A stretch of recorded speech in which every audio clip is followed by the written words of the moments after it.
Akala mo lang madali pero hindi.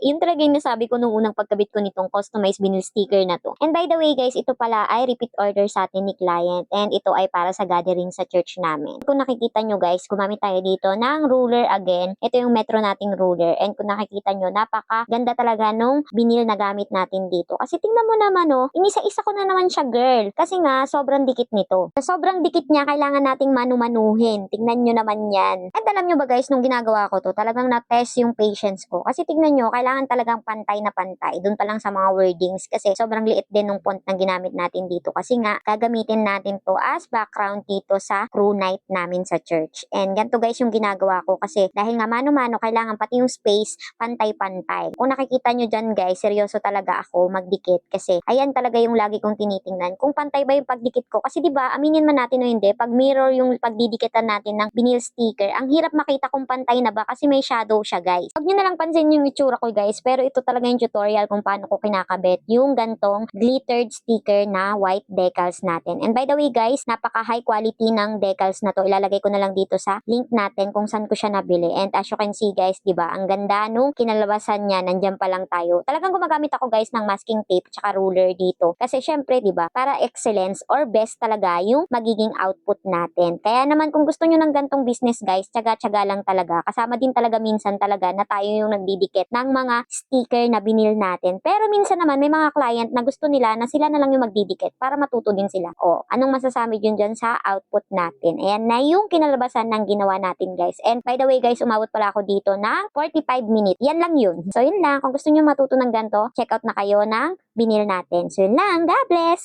Happy crafting! Follow for more!